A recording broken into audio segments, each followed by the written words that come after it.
In 1590, a ship arrived on the shores of the New World carrying John White, a painter, an explorer, and a desperate father.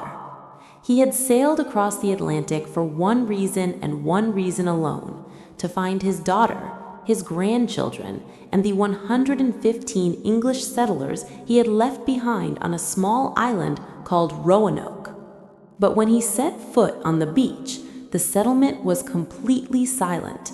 The houses were empty, the fort was dismantled, and the only clue left behind was a single word carved into a wooden post: Croatoan. What happened to the Roanoke colony? To this day, no one knows for certain. This is the story of America's very first unsolved mystery. To understand what happened at Roanoke, we have to go back to the ambitions of Elizabethan England. The year is 1584. Queen Elizabeth I sits on the throne. Spain controls vast territories in the Americas, growing rich from gold and silver. England wants a piece of that wealth, and a man named Sir Walter Raleigh has a plan. Raleigh, charming and cunning, convinces the Queen to grant him a royal charter to explore and settle the land they called Virginia, named in her honor, as she was known as the Virgin Queen. He sends an expedition to scout the coastline of what is now North Carolina. The scouts return with exciting news. The land is fertile, the natives are friendly, at least at first, and there's a promising island called Roanoke. Raleigh is thrilled. He immediately begins planning a permanent colony. In 1585, the first group of settlers arrives, but things go wrong almost immediately. The colonists struggle to find food. They clash with the local Croatoan and Secotan tribes. By 1586, they've had enough. When Sir Francis Drake happens to pass by, they all beg to go home, and he takes them back to England. But Raleigh refuses to give up. He begins planning a second colony, a bigger, better prepared one. And this time, he chooses an unlikely leader, the artist John White. In July 1587, John White arrives at Roanoke Island with 117 men, women, and children, the most ambitious English settlement attempt yet. Among them is his pregnant daughter, Eleanor White Dare. Just weeks after arriving, Eleanor gives birth to a girl, Virginia Dare, the first English child born in the Americas. But almost immediately, things begin to unravel. Relations with the local tribes are tense. A colonist is found dead, shot with arrows. Supplies are running low. The settlers unanimously agree John White must sail back to England and bring more supplies. White is torn. His daughter just had a baby. He doesn't want to leave, but the colonists insist. He is the only man with the connections to get them what they need. With a heavy heart, he sails away on August 27, 1587. He promises to return within a few months. He never expected what would happen next. Back in England, disaster strikes, not in the New World, but at home. The Spanish Armada, the most powerful naval fleet in the world, threatens to invade England. Queen Elizabeth I orders that every available ship must be kept in port. White is trapped on shore, unable to sail. Weeks become months, months become years. It takes 3 agonizing years until 1590 for John White to finally secure a ship and return to Roanoke. What he finds, or rather doesn't find, will haunt him for the rest of his life. August 18, 1990, John White's ship arrives at Roanoke. As they approach the shore, they fire cannons and play trumpets, the signal he had arranged with the colonists before leaving. Silence. They row ashore. The settlement is completely abandoned. The houses have been taken apart, not destroyed, but carefully dismantled, as if packed up deliberately. The fence around the fort has been reinforced, but no one is inside. No signs of battle, no bodies, no blood. Then, White notices something on one of the trees at the entrance of the fort. Letters have been carved into the bark.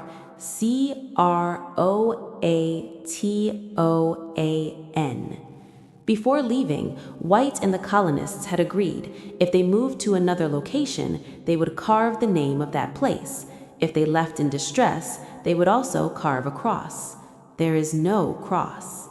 Croatoan was the name of a nearby island, present-day Hatteras Island, and also the name of a friendly Native American tribe who lived there. White is hopeful. He believes his family and the colonists moved there voluntarily. But before he can sail to Croatoan to confirm, a violent storm hits. His ship is damaged. The crew refuses to continue searching. They are forced to sail back to England. John White never returns to the Americas. He never finds his daughter or granddaughter.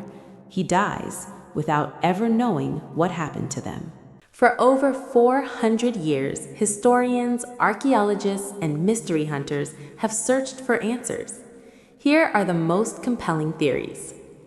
Theory 1. They assimilated with native tribes. This is considered the most likely explanation by modern historians. The colonists, desperate for food and survival, may have peacefully integrated with the Croatoan people on Hatteras Island.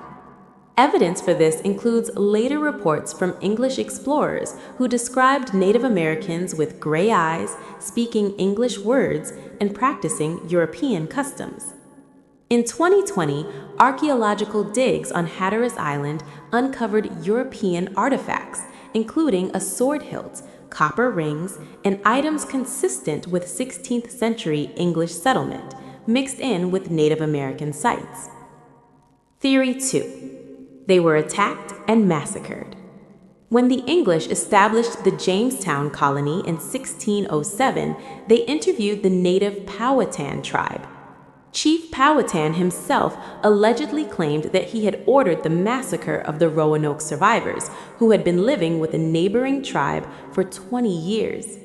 He reportedly showed Jamestown colonists copper and iron implements as proof. This dark possibility cannot be ruled out. Theory 3. They tried to sail home and were lost at sea. Some historians believe that the colonists, desperate after years with no sign of White, tried to build their own boats and sail back to England. The waters off the Outer Banks are treacherous, known as the graveyard of the Atlantic, and a small homemade vessel would have had little chance of surviving. It's possible they simply disappeared beneath the waves. Theory 4. Disease or starvation. Climate studies of old tree rings from the area reveal that 1587 to 1589 was one of the worst droughts in 800 years in that region. Without adequate food or clean water, an isolated colony could simply have died out, but this doesn't explain the lack of bodies or graves.